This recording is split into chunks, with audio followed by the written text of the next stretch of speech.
ရိသတ်ကြီးရေဒီနေ့တော့အင်းလေးကန်တွေကလူမသိသေးတဲ့ရေအောက်နန်းတော်ကိုရှာဖွေဖို့ထွက်လာတာပါ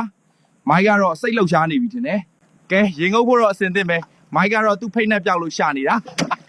အားလုံးအဆင်သင့်ဆိုခုံချတော့မယ်ဝိုးအင်းလေးကန်ရေအောက်မှာဒီလိုကမာကြီးရှိမယ်လို့ဘယ်သူထင်မလဲငါးတွေကလည်းလင်းနေတာပဲမိုက်ကြီးဟိုမှာကြည့်ပါဦးဒါငါးလားလူလားလူလိုငါးလိုပဲကျွန်တော်တော့ချက်သီးတောင်ထလာပြီကြည့်ပါဦးရေကြီးတွေကတ်နေပေမဲ့လည်းရွှေကမျက်စိထဲလင်းနေတော့ပဲတကယ်ရှေးဖရင်နန်းတော်ကြီးပဲဒီမှာရေအောက်ရွာကြီးတည်နေရတဲ့လူတွေကဘလို့နေထိုင်ကြလဲကိုကြည့်ကြပါဦးဗျာတတဝါတွေကလည်းထူးဆန်းပြီးစိတ်ဝင်စားစရာပဲဟာလေရတနာတွေကပုံနေတာပဲဗျာဒီတစ်ခေါက်တော့ချမ်းသာပြီနိုင်တဲ့လောက်တော့ယူရမှာပဲပရိသတ်ကြီးရေဒီတစ်ခေါက်အင်းလေးကန်ရေအောက်စွန့်စားခန်းကတော့အမိုက်စားပဲနောက်တစ်ခေါက်ဘယ်ကိုရှားရမလဲ comment မှာပြောခဲ့ဦးနော်